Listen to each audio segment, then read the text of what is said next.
আজকে বাংলাদেশ স্বাধীন, ভারত থেকে স্বাধীন হয়েছে, কিন্তু লেন্দুক দর্জির মতো শেখ হাসিনাকে আর এক মুখ্যমন্ত্রী তৈরি করে ওদের গোলামি বানাবার চক্রান্ত করেছিল। কিন্তু বাংলাদেশের মানুষ সচেতন, তারা জীবন দিতে পারে, রক্ত দিতে পারে, আন্দোলন করতে পারে, না খেয়ে থাকতে পারে, তারা খোলা আকাশে এসে ঘুমাতে পারে, তাদের সব কিছু উৎসর্গ করতে পারে। এর জন্য বাংলাদেশকে গোলাম বানাতে পারে নাই। আজকে তারা কি করেছে? ফারাক্কা বাঁধ দিয়েছে। ফারাক্কা বাঁধের মাধ্যমে আপনারা জানেন এক সময় আমাদের বাংলাদেশ কৃষি নির্ভরশীল দেশ ছিল, পানি ব্যতীত ফসল করা যাইত না।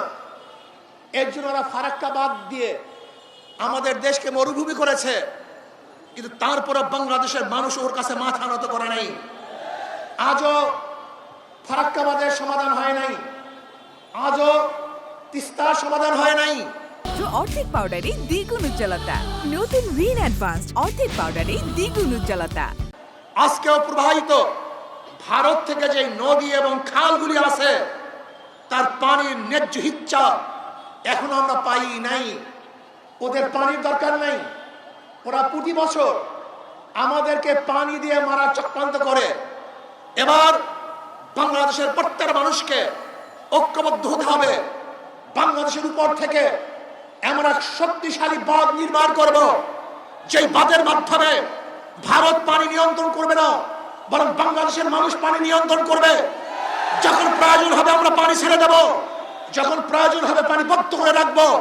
তাহলে ভারত আমাদেরকে ডুবাতে পারবে না, ওদের কাছে মাথা নত করতে হবে না, বরং ভারত আমাদের কাছে মাথা নত করে বাধ্য হবে। আমি অন্তর্বর্তীকালীন সরকারকে বলবো, এই শিক্ষা কারিকুলামকে পরিবর্তন করতে হবে। বাংলাদেশের 92% মানুষের আশা এবং আকাঙ্ক্ষা অনুযায়ী, বৃহত্তম মুসলিম এই সংখ্যাগরিষ্ঠ মানুষের আশা এবং আকাঙ্ক্ষা অনুযায়ী সিলেবাস তৈরি করতে হবে। আমি বলবো, কবির চৌধুরী স্বঘোষিত নাস্তিককে নিয়ে যে শিক্ষা কমিশন গঠন করা হয়েছিল 2010 সালে, সেই শিক্ষা কমিশন পরিবর্তন করে আলেম ওলামা জ্ঞানী মানুষের মাধ্যমে শিক্ষা কমিশন গঠন করে এদেশের মানুষ, এদেশের মুসলমান, এদেশের ধর্মীয় মানুষ, হিন্দু ধর্ম, খ্রিস্টান, বৌদ্ধ সমস্ত মানুষের আশা এবং আকাঙ্ক্ষা অনুযায়ী সিলেবাস সাজাতে হবে।